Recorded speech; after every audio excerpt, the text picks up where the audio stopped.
প্রিয় দর্শক, সংবাদপত্রে বাংলাদেশ অনুষ্ঠান থেকে আমি রেজানুর রহমান আপনাদেরকে স্বাগত জানাচ্ছি।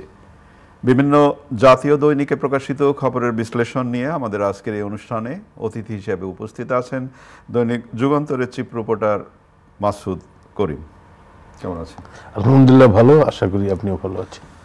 পত্রপত্রিকায় প্রকাশিত কয়েকটা গুরুত্বপূর্ণ শিরোনাম আপনাকে আমি পড়ে শোনাই, তারপর আমরা আলোচনায় যেতে চাই। প্রথম আলো, অভিভাবকহীন বিশ্ববিদ্যালয় সংকটের কারণ দলীয়করণ, সাবেক প্রধানমন্ত্রী সহ সবার লাল পাসপোর্ট বাতিল হচ্ছে, পরিবহনে চাঁদাবাজির হাত বদল। দৈনিক সমকাল, দাবি দাওয়া ও বঞ্চিতদের চাপে পুলিশ, ভারী বর্ষণ ও পাহাড়ি ঢলে ডুবেছে জনপদ, ছাত্র আন্দোলনে মানবাধিকার লঙ্ঘন, জাতিসংঘ তথ্য অনুসন্ধান দল আজ আসছে। দৈনিক যুগান্তর, বিপুর মাফিয়া সিন্ডিকেট, বিদ্যুৎ খাতে লুটপাটের মহোৎসব, ৬.৫ বছর পর মুক্ত পরিবেশে খালেদা জিয়া, হত্যা মামলা ২টি, শেখ হাসিনার বিরুদ্ধে আরও ১০ হত্যা মামলা। কালের কণ্ঠের শিরোনাম, বৃষ্টি ও ঢলে ডুবছে ৮ জেলা, এইচএসসি পরীক্ষা সাবজেক্ট ম্যাপিং এর মাধ্যমে স্থগিত বিষয়ের ফল, হত্যা ও মানবতা বিরোধী অপরাধের অভিযোগ, শেখ হাসিনার বিরুদ্ধে আরও ১১ মামলা। দৈনিক ইত্তেফাক, ৬ জেলায় ভয়াবহ বন্যা, বিপুর বাসায় অভিযান, পাওয়া গেছে ১ কোটি টাকা, অস্ত্র ও বৈদেশিক মুদ্রা। বাংলাদেশ প্রতিদিন, হরিলুটের শীর্ষে বিদ্যুৎ খাত, মাতার বাড়িতে ১,৭৭০ কোটির দুর্নীতি, বিপুর বাড়িতে রাতভর অভিযান, অর্থ জব্দ। হুকুম পালনে বাধ্য ছিলাম, জল্লাদের ভূমিকায় ছিলেন তারিক সিদ্দিক। মানবজমিন, এনটিএমসি যেভাবে নজরদারি করত, হঠাৎ বন্যায় বিপর্যস্ত ৮ জেলা। খবরের কাগজ, লাল পাসপোর্টই কাল, পালানো হলো না সাবেক মন্ত্রী এমপিদের। সময়ের আলো শিরোনাম, দুদকের তালিকায় ৮০ প্রভাবশালী, ভারতের পানি ভাসালো ৮ জেলা।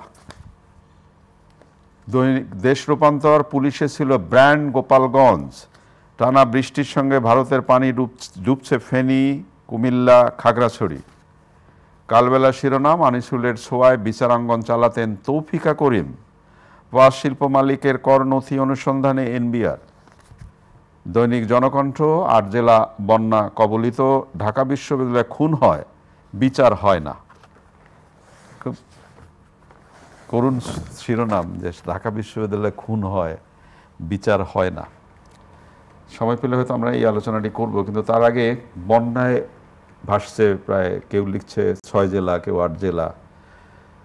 বন্যায় ভারতের পানি আসার একটা অভিযোগ উঠেছে যে ত্রিপুরার ডম্বুর গেট খুলে দেওয়ায় বন্যার পানি আরও বেশি করে আসছে। বৃষ্টি তো আছেই, এবং একটি তথ্য বলছে যে ১৯৯৩ সালেও এরকমভাবে এই ডম্বুর গেট খুলে দিয়েছিল ভারত।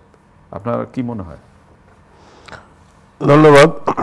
বাংলাদেশে এই মুহূর্তে মানে ভাদ্র মাসে এসে যে লেট মানে কিছুটা বিলম্বিত বন্যা যেটা হচ্ছে, সেটা একটু এটা ফ্ল্যাশ ফ্লাডের মতো আমরা যেটা বলি, যে একেবারে পাহাড়ি ঢল এসে দ্রুত বেগে মানে মুহূর্তেই ওয়াস্ট অ্যাওয়ে করে দেয়। যেটা ন্যাচারাল বন্যা যেটা হয় আস্তে আস্তে পানি বাড়তে থাকে, কিন্তু এটা একটা ফ্ল্যাশ ফ্লাড। এবং এইসব ফ্ল্যাশ ফ্লাড সাধারণত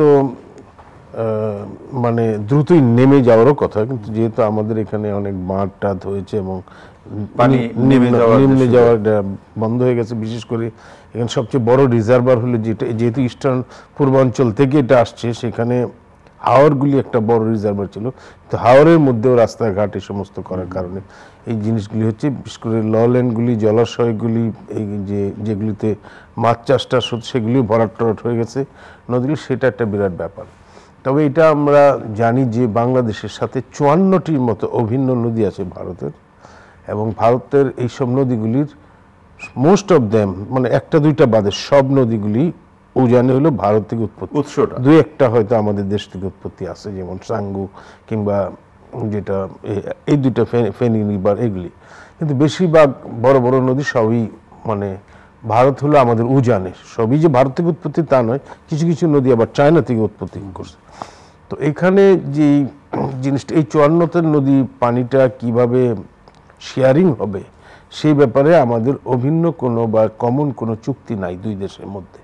একটা চুক্তি আছে যেটা হলো গঙ্গা চুক্তি, এটার মেয়াদ আবার 2026 সালে শেষ হয়ে যাচ্ছে, 30 বছর মেয়াদি চুক্তি। এটা যদি নবায়ন হয় তাহলে এই চুক্তি থাকবে, বাকিটা আমরা এখনো বলতে পারতেছি না। আর তিস্তার নিয়েও আলাপ আলোচনা বহু বছর ধরে হচ্ছে, সেটাও হয়নি।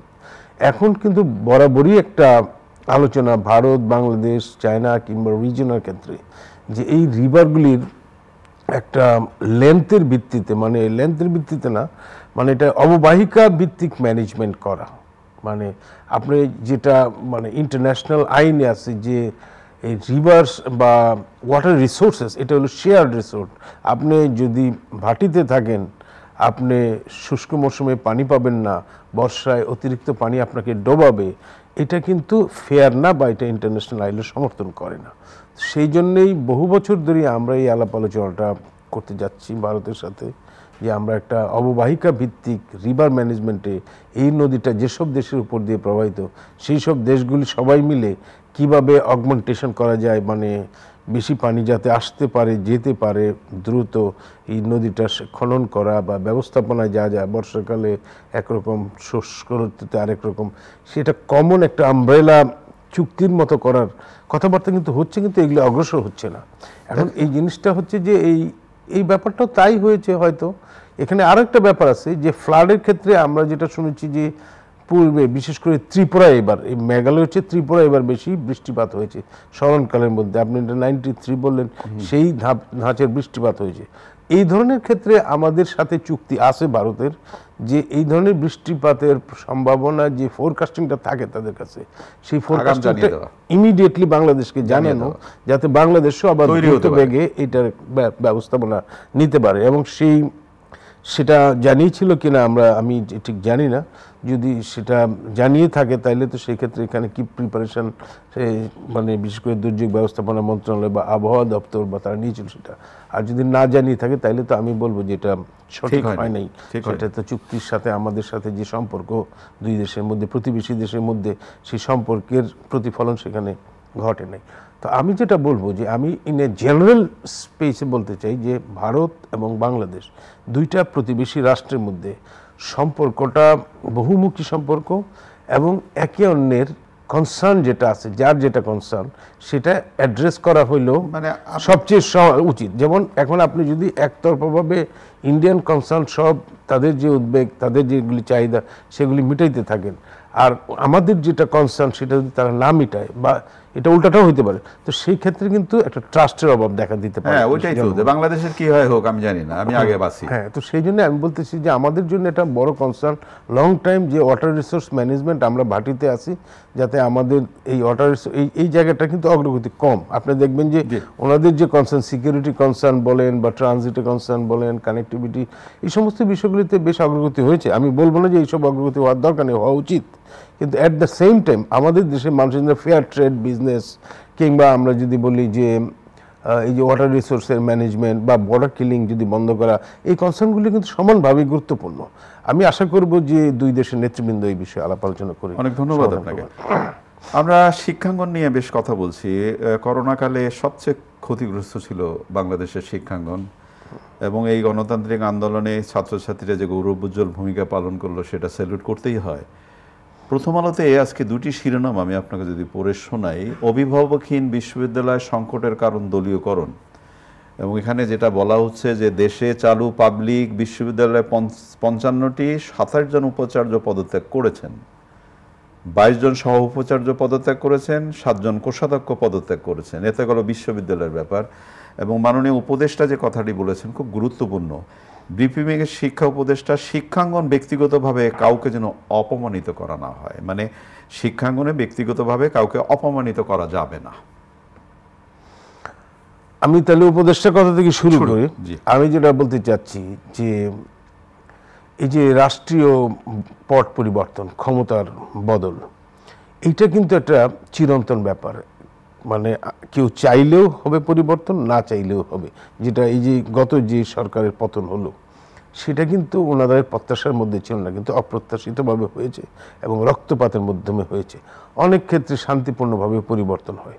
সুতরাং আমি যেটা বলতে চাচ্ছি যে রাজনৈতিক পট পরিবর্তন বা ক্ষমতার বদল এটা হবেই। আমি কেউ ইচ্ছা করলে ঠেকাইতেও পারবো না, এটা এও করতে পারবো না।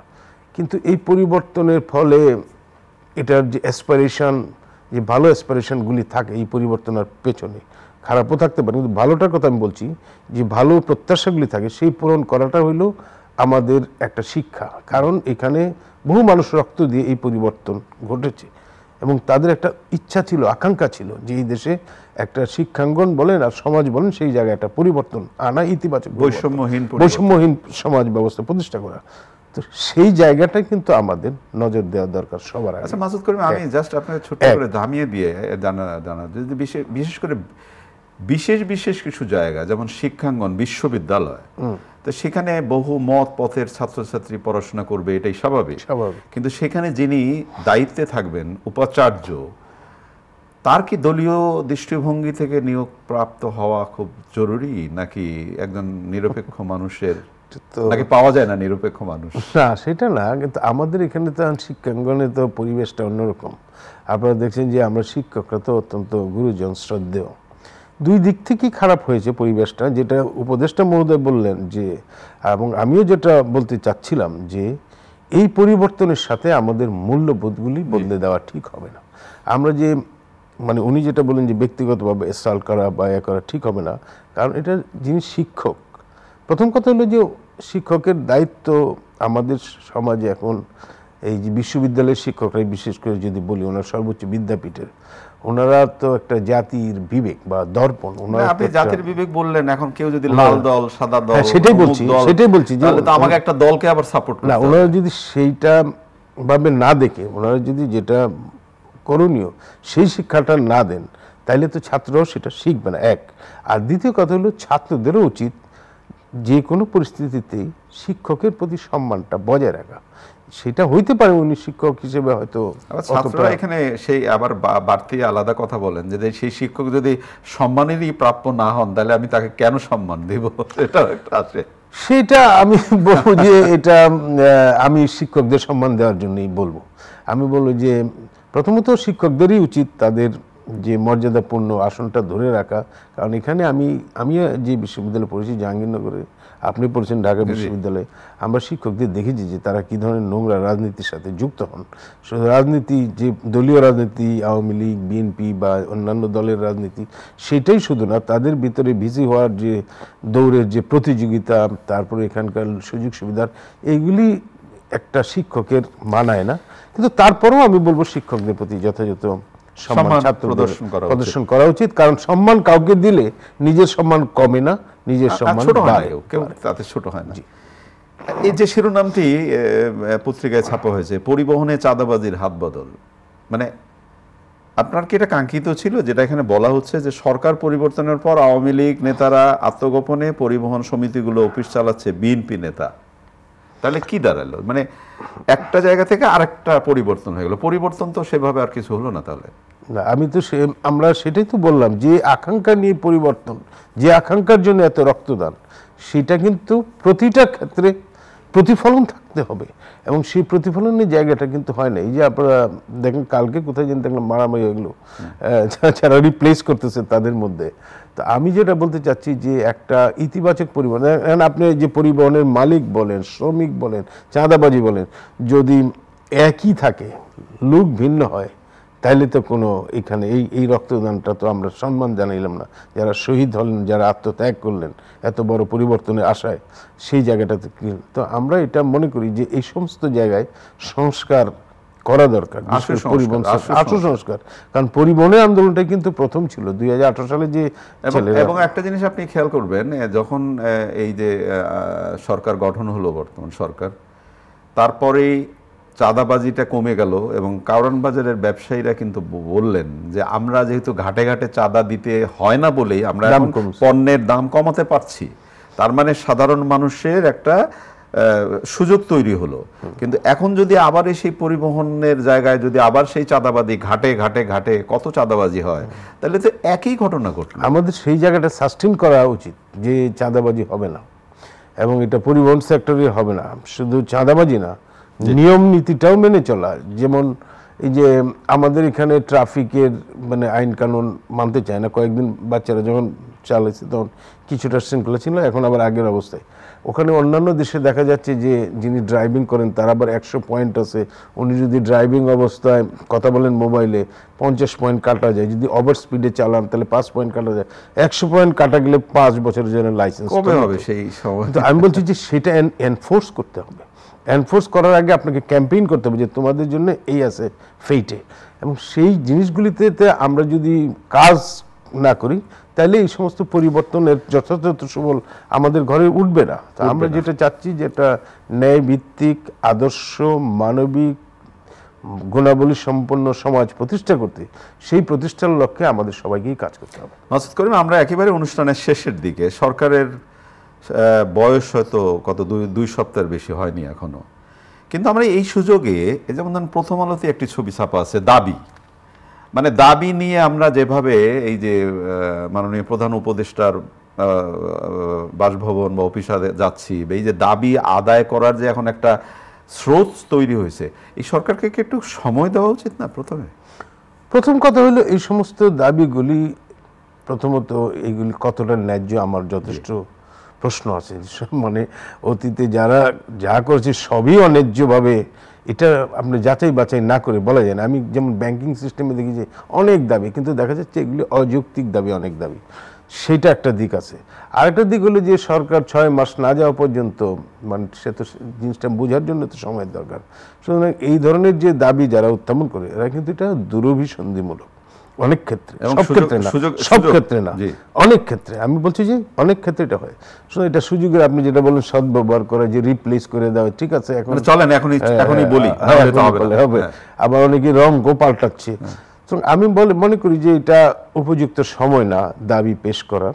আপনি আফটার 6 মান্থ যখন সরকার সবকিছু বুঝে উঠবে, সব জায়গায় রিপ্লেস হবে। যে অনেক জায়গায় দেখেন, এই আপনি বিশ্ববিদ্যালয়ের কথা বললেন, ভাইস চ্যান্সেলরের পদত্যাগ করছে, অফিস টফিস বন্ধ, অনেক জায়গায়, অধিকাংশ জায়গায়। তো এগুলি রিপ্লেস করে যখন স্মুথ গভর্নমেন্ট স্টার্ট করবে, তখন আপনি দাবিটা, যৌক্তিক দাবিটা তুলে ধরেন, তাইলে সেটা হবে। মানে আর এটা তো এক ধরনের অরাজকতা, বিশৃঙ্খলা, এগুলি তো আমি মনে করি অ্যালাউ করাই উচিত না, যেভাবে প্রধান উপদেষ্টা বাড়ির সামনে, এবং এটা নিরাপত্তার জন্যও তো একটা যথেষ্ট। অনেক অনেক ধন্যবাদ আপনাকে। প্রিয় দর্শক, আমরা যে বিষয়গুলো নিয়ে কথা বললাম আপনারা নিশ্চয়ই শুনলেন। ভালো থাকবেন, আগামীকাল নিশ্চয়ই আবারও কথা হবে। খোদা হাফেজ।